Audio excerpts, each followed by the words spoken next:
Hello and a warm welcome to Money Mind. On the show today, 2 Asian financial hubs, 2 pandemic pathways, how Singapore and Hong Kong have taken on COVID-19 and what it means for their futures. A Money Mind special looking at the stories behind the numbers. First though, the top business stories you need to know this week. Singapore's core inflation eased to 2.2% in February. There was lower inflation for services, food and energy, but overall inflation increased to 4.3% due to higher private transport costs. Consumers in Thailand will no longer be allowed to purchase goods and services with cryptocurrency. The ban takes effect in April.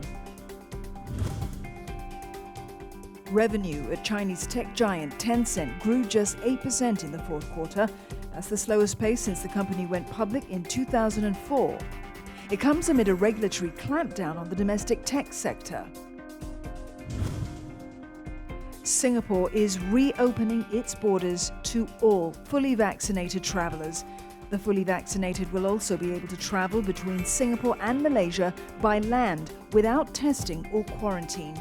Mask wearing outdoors will become optional, and the cap on group sizes will be doubled to 10 people.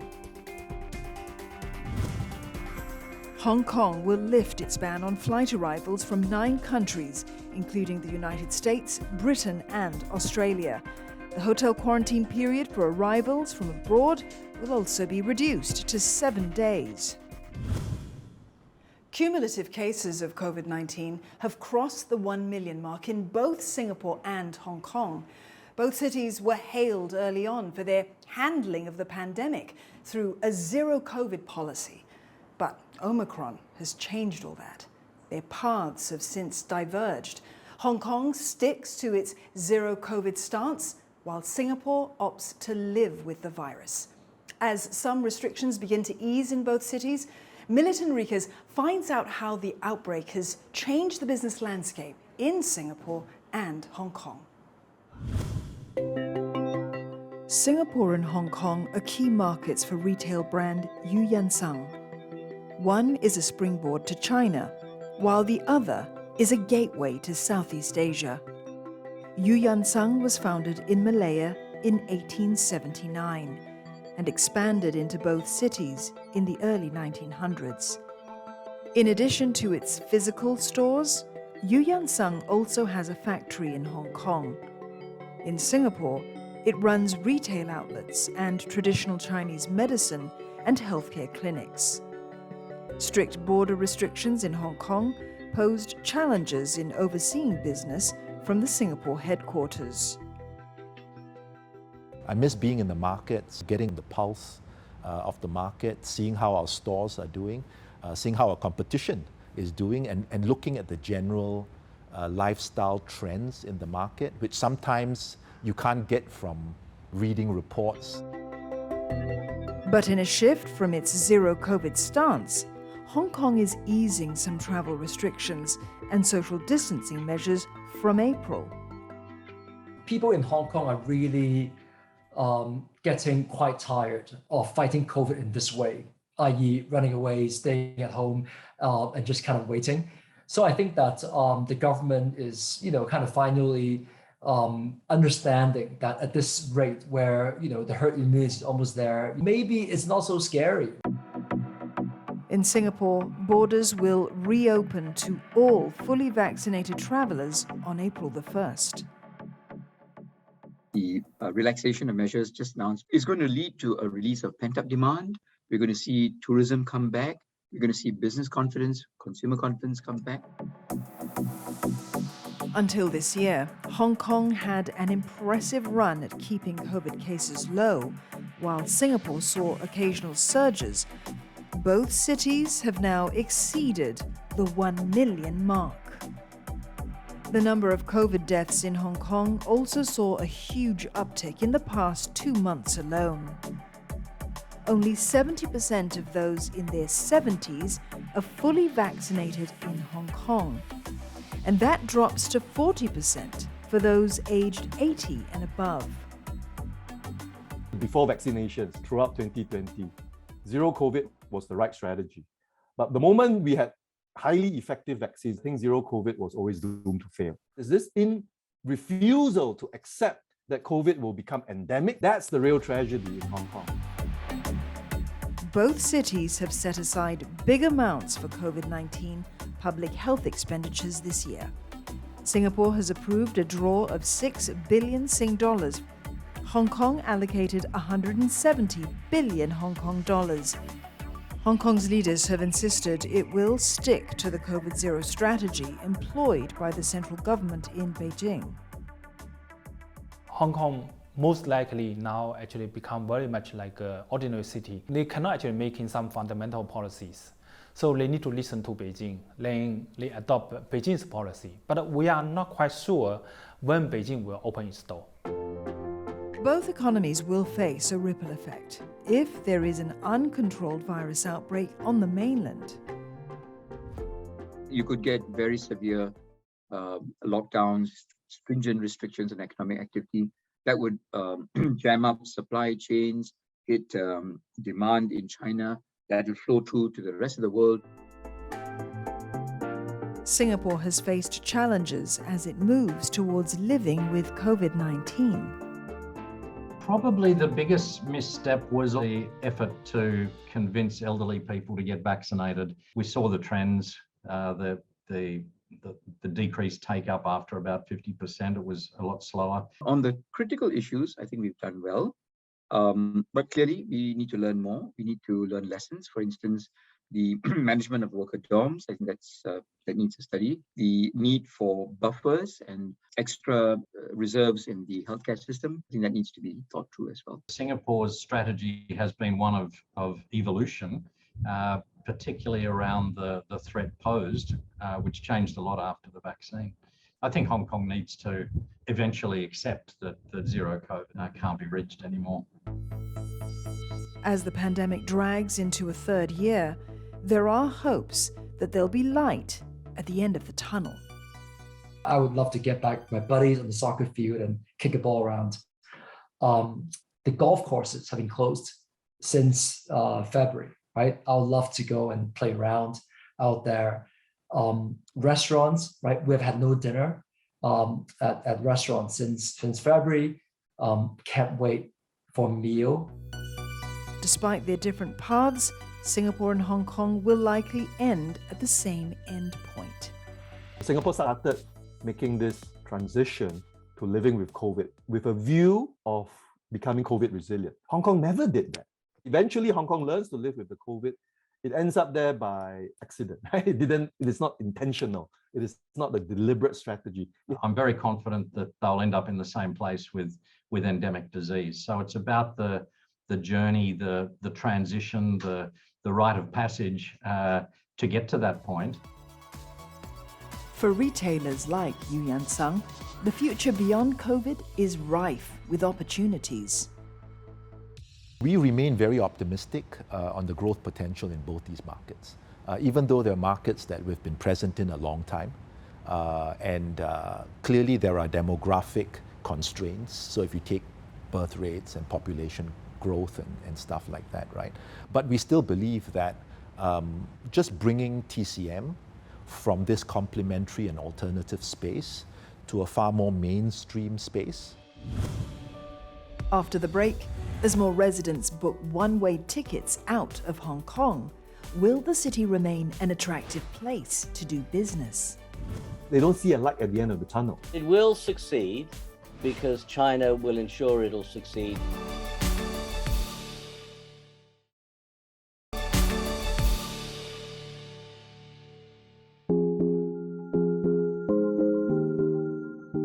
With COVID-19 still disrupting economies well into a third year, staying competitive and attracting global talent has become even more daunting.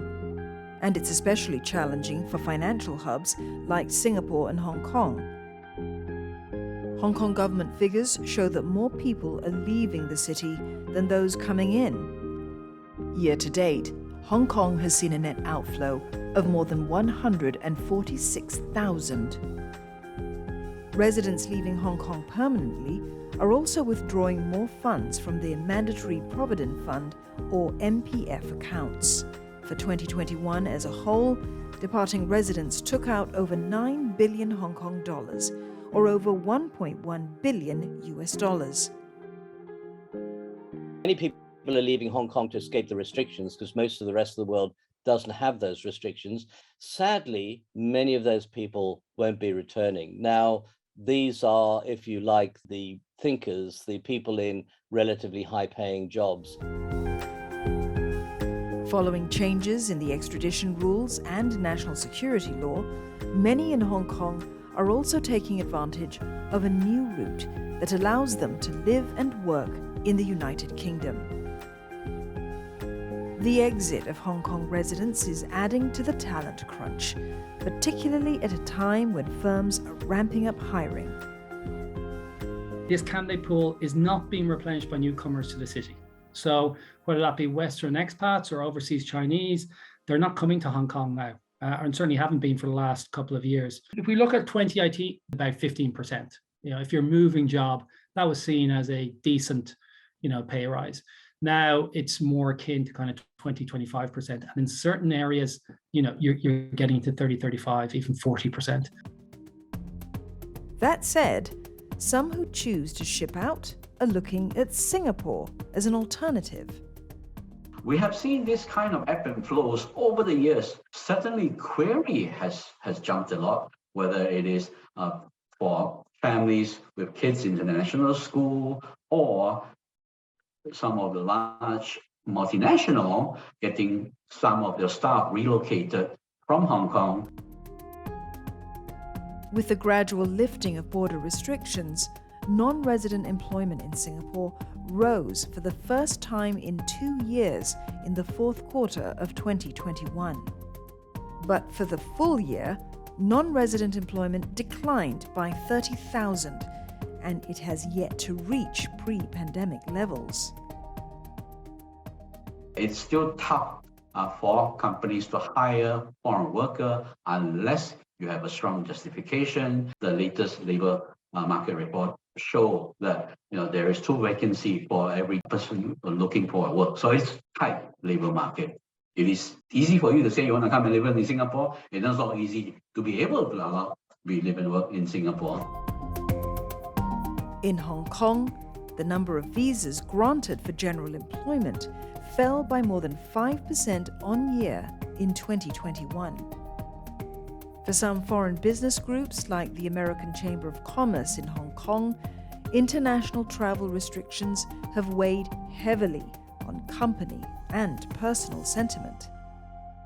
The investment sentiment in Hong Kong is very depressed now because they don't see a light at the end of the tunnel.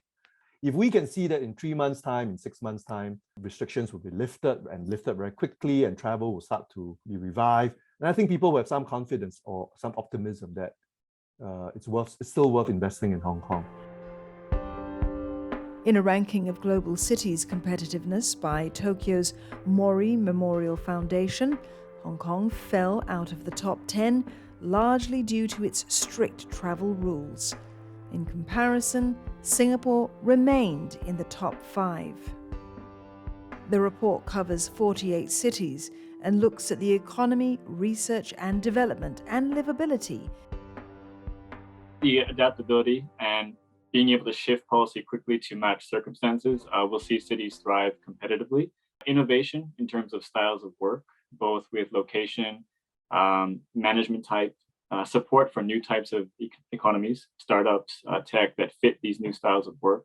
These are probably the best large focus for cities to get over their COVID issues. Despite the data on departures from the city, many are still positive about Hong Kong's future prospects. I grew up in Hong Kong all my life. I still think that Hong Kong has the right mix of commercial kind of living and also a very cosmopolitan environment. COVID has to be a temporary thing. And when it's all done with, the old Hong Kong will come back and it will be the vibrant city like as we knew it. At the moment, the mood is very gloomy. And it's going to take more than a couple of months and relaxation of the restrictions for that to ease. I think it's going to take a long time before people really feel comfortable about coming back to Hong Kong. But it will succeed because China will ensure it'll succeed. People who are very eager to ring the death knell for Hong Kong as a financial services hub or as a business center, that's very premature, and in some cases, I think will prove to be incorrect. Still ahead, keeping a city an attractive place for foreign investment. Is COVID-19 causing a rethink?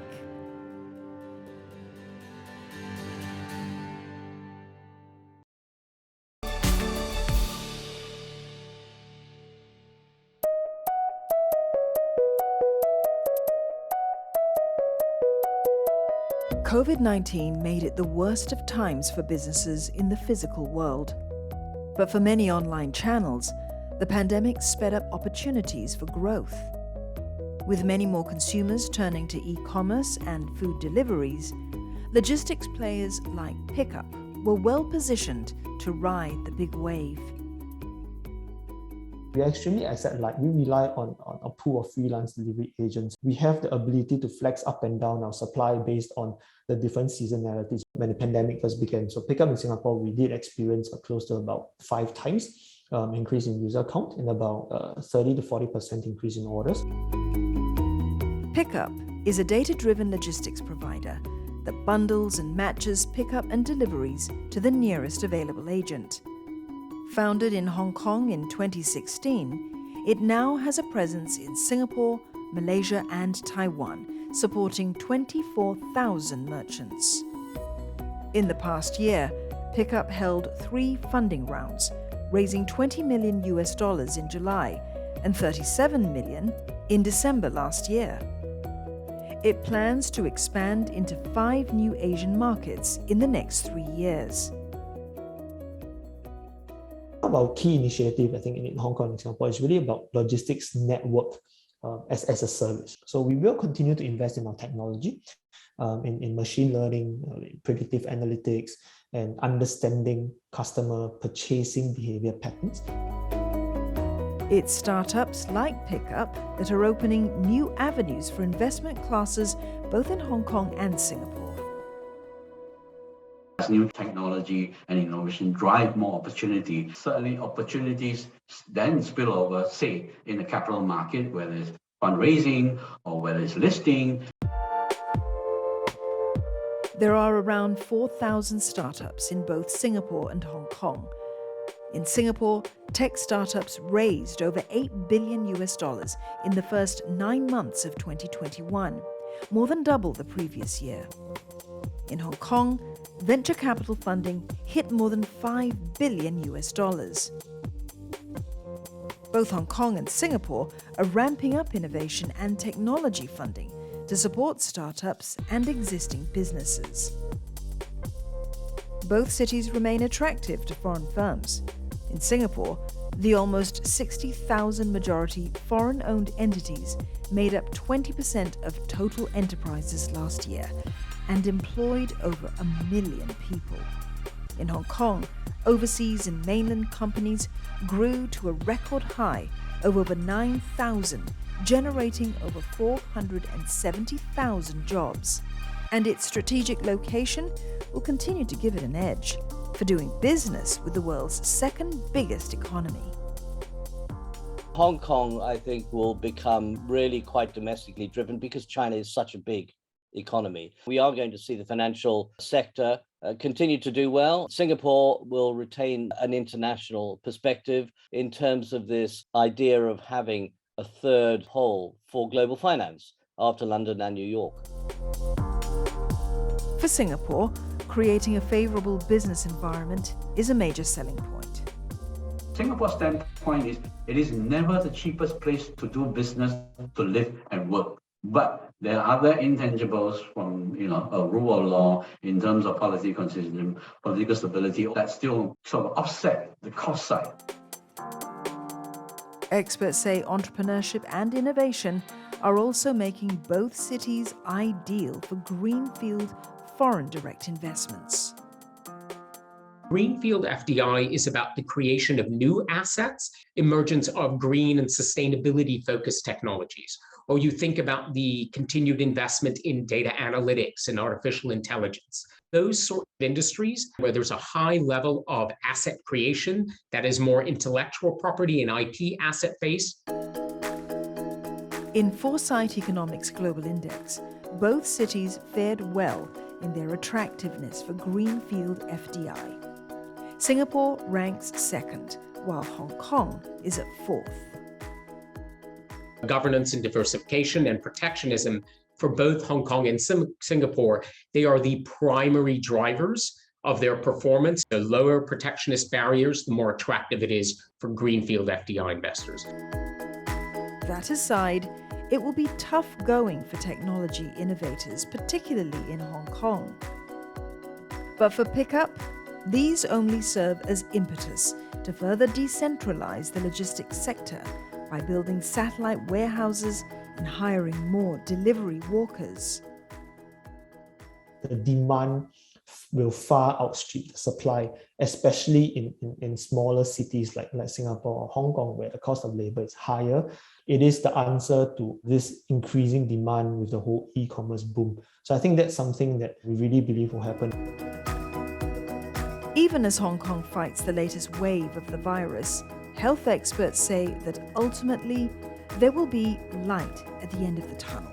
And when that happens, both Hong Kong and Singapore will still face the same challenges.